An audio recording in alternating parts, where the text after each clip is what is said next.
Why there are always problems within Hlatsi and Tumega's marriage? Someone please come and explain that. So this week, Hlatsi received a call whereby he's invited to attend Nkava's graduation.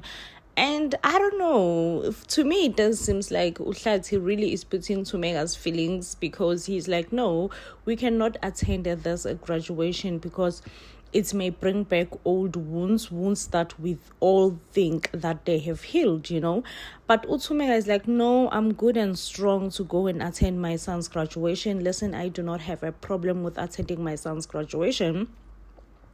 But then Utumega started to take Nkamva's picture and talking to Nkamva as if Nkamva is here, or as if Nkamva will actually be present on that graduation day. He will be the one who will be collecting his degree.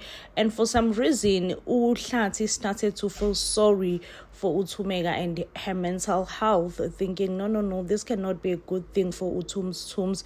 It can really take her back to depression. I'm like, is Hlatsi being considerate? I'm not sure. Anyway, now they're having dinner, and Tumega and Nkamva are talking about the graduation. Tumega is even talking about getting more tickets to invite more family members.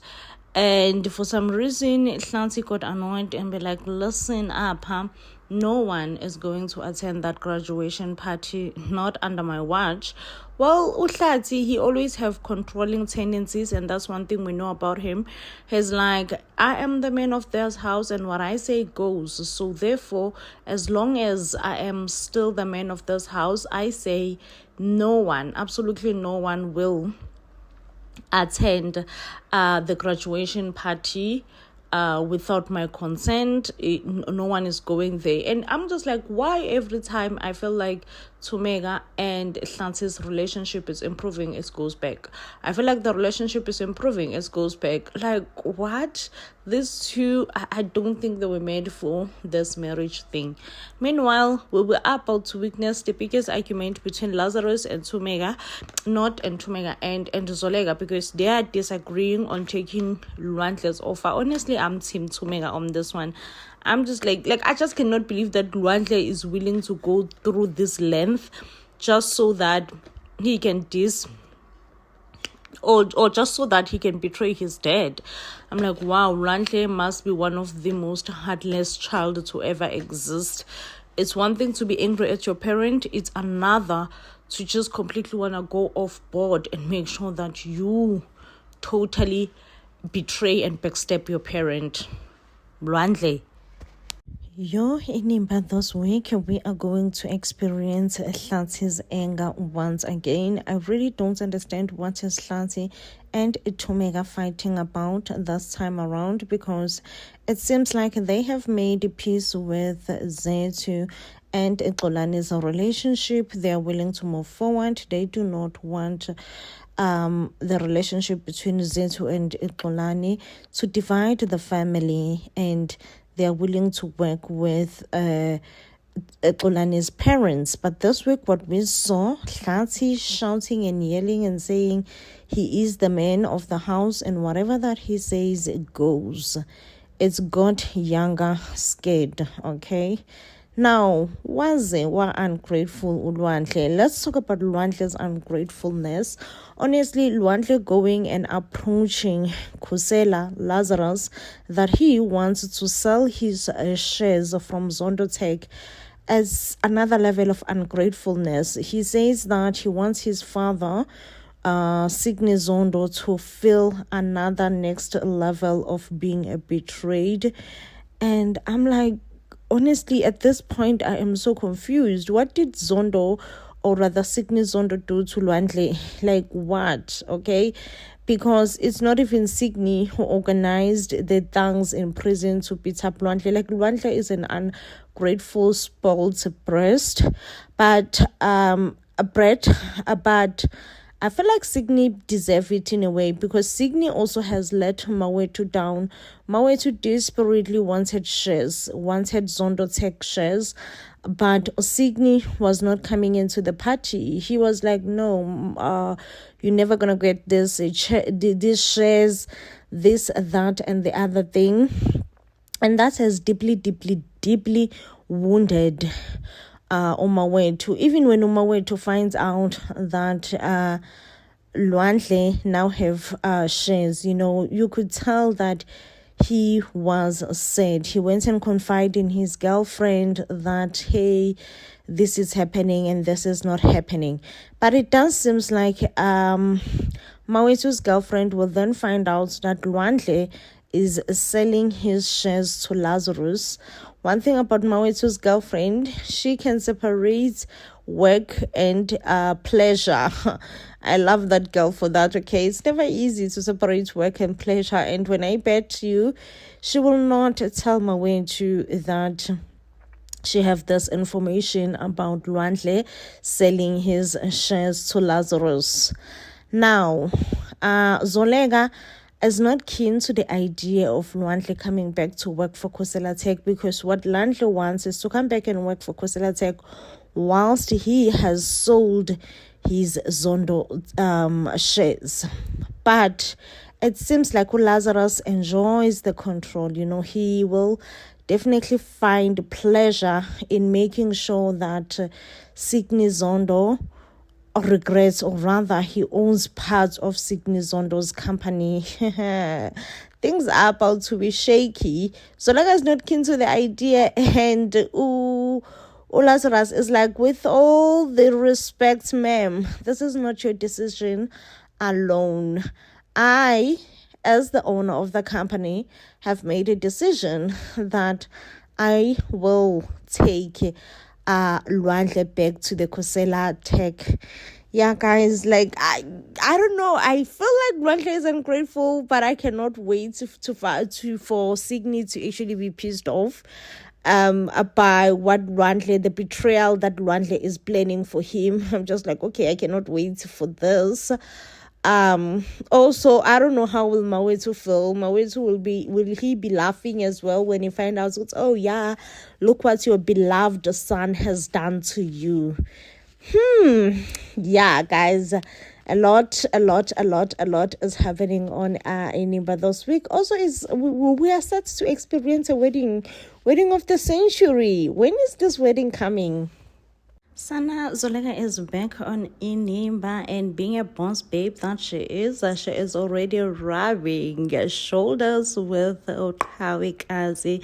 Now, of course, Uqhawe felt a bit entitled to be the manager of Linkamva Projects since it was her idea. Dzoleka feels like Uqhawe still needs a room to grow a bit, be a bit matured, be wise up when it comes to a business. Of course, Uqhawe feels a bit offended by this. Like, what do you mean? I came with this idea to begin with. And Dzoleka's like, it's not the same thing, babe. It is not the same thing, okay? And yeah, it seems like Uqhawe is just still a bit sore at home, and Dzoleka had to just put her straight. Now, guys, I also heard that it will be Dzoleka's rehearsal wedding dinner this Friday. Sana uyachata uZoleka. Now, we have Uzethu, who is back from her leave. And at her surprise, she found out that Lwandle is also back in the company. And this is Signy saying, listen, baby girl, you either have to find a way to work with Lwandle or leave. And we know that Uzethu doesn't have a choice to leave. I mean, she have a baby on the way. She will leave and go where exactly? Now, we also have Unhlanhla and Ulimise not happy about Uxolani's announcement, whereby he announced ukuthi him and Zwethu are official now. I think it's a real thing, and they're gonna raise a baby together, and they're gonna figure out life together. For some reason, that rubs Limise in a wrong way, and Ulimise encourages Unhlanhla to say, hey, bro, if you are a real man, if you are a man's man, if there's one thing that you're going to do is to go and you will go and talk to your brother, to talk to Xolani, to end all this nonsense of a relationship.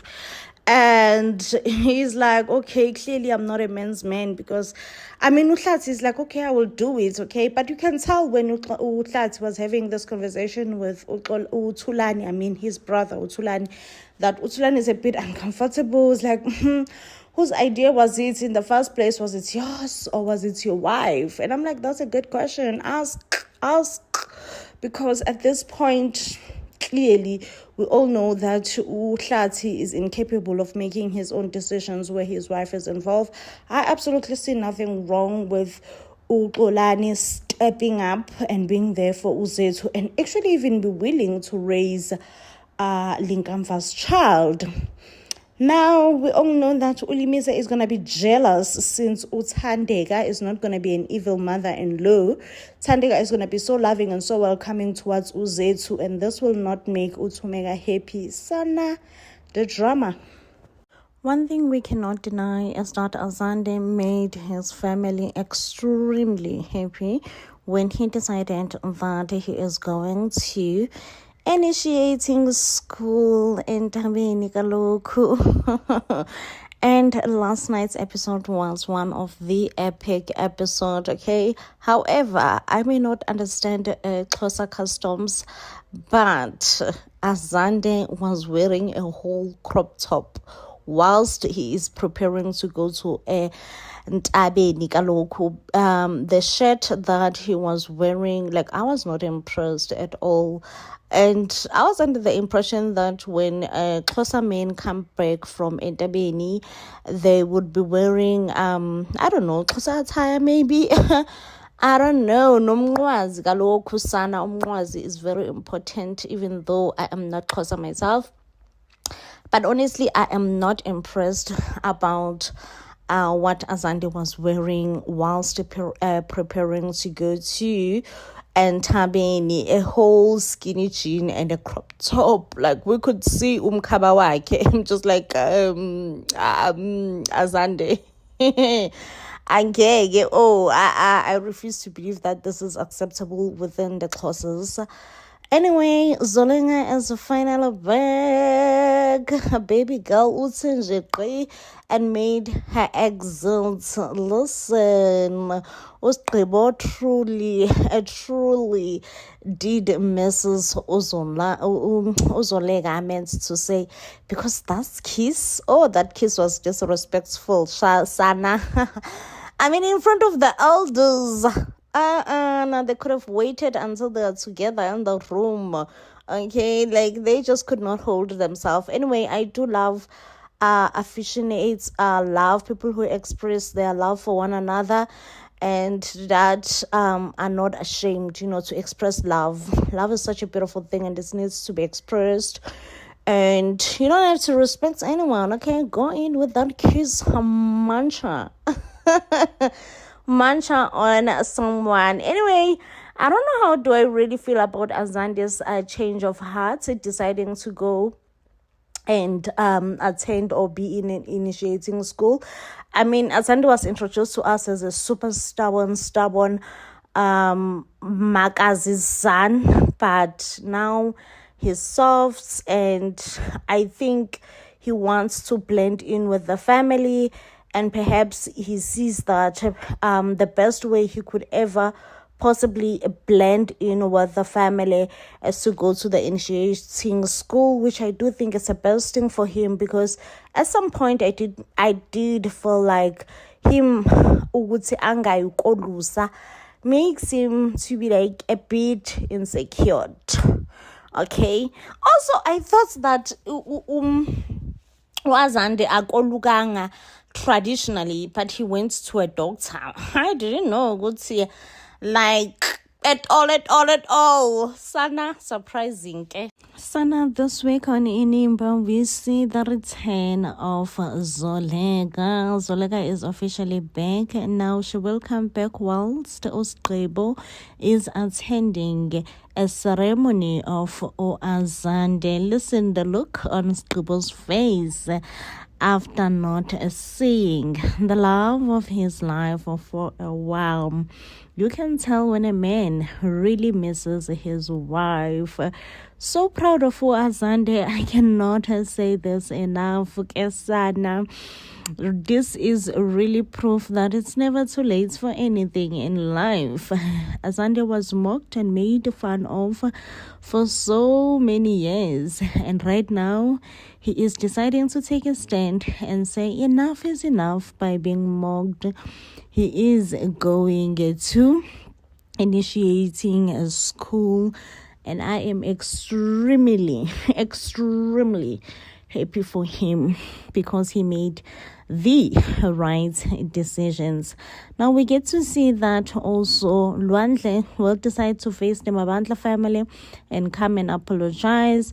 We don't know how will his apology be received by the Mabandla family, but it clearly shows that it will trigger Uyanga. Poor Yanga has just been through so much and she deserves a break. Okay, a lot has been happening in her life right now. I'm like, okay, let's give Yanga some break right now. Let's give Yanga a huge break. But here comes Lwandle, whom wants to apologize and perhaps clear his conscience over what happened that day, especially because he took a crucial decision to leave the scene and not be part of it. Oh, Yanga, my babe, ziyakukhalela ngoku. And you have definitely forgotten that you were thanking him for being gentle. Anyway, I do sympathize with Yanga, especially because she says she does not remember what happened. You know, she feels like it was blocked out. She does not remember much. And she insists that really nothing happened beyond a kiss. And honestly, I do believe her, you know. And even Udabs suggest that Yanga could have been drugged on that day. But also when you look at Somala, you're like, does he have it in him to drug someone, you know? Like, it's not really convincing that he have it in him to drug someone. But when Yanga says, listen, I am innocent, I did not do this, I honestly do believe Uyanga. But yeah, it seems like right now, this is not Yanga's year. It's definitely not Yanga's year. She has been nothing but a problematic child. I guess it has to do with being a teenager. Firstly, she was acting up, you know, when her parents were going through a divorce. Now, this happened on her matric dance. Now, Somala coming to Yanga's house to explain her side of the story was kind of foolish of him, I must say. I give him stupidity, foolishness. Because I'm like, baby, why would you do that? You know, why would you come to Yanga's house to explain? What are you explaining exactly? But it does seem like Brother Justice will not take it easy as soon as he finds out that his son was given some feast, you know, by the Mabandla family. So I don't know if he will open the case, but something in me tells me that Brother Justice will most likely open the case because Hlazi being Hlazi, he will also fight with Brother Justice and be like, hey, now kwakho andikoyi kisana. We all know how Hlazi is. Sana, I feel sorry for Yanga, like I really do. We all know how it feels like to be a teenager, especially when you turn 18 and it's a matric dance. You finally feel like, oh, I'm an adult. I've been waiting to be an adult my whole life. So honestly, I understand that Yanga made a mistake and probably trusted wrong people. It happens when you are young, you know, it really does happen. But I really do feel sorry for the hard time that she is getting from her parents, Yanga, and everybody else, you know. I must say that I am very grateful that I'm not from a Mabandla family or a family that is like the Mabandlas. Listen, if something happened, you know, your parents should discuss it with you, not the Mabandlas. They will always call a family meeting on you. Your auntie will be there. Your uncle will be there. your grandmother, like everyone will be there. Like that's just so embarrassing on its own. But yeah, I am like, oh, you guys are giving Young a hard time. At this point, she really does need a huge hug and someone who will say, you know what,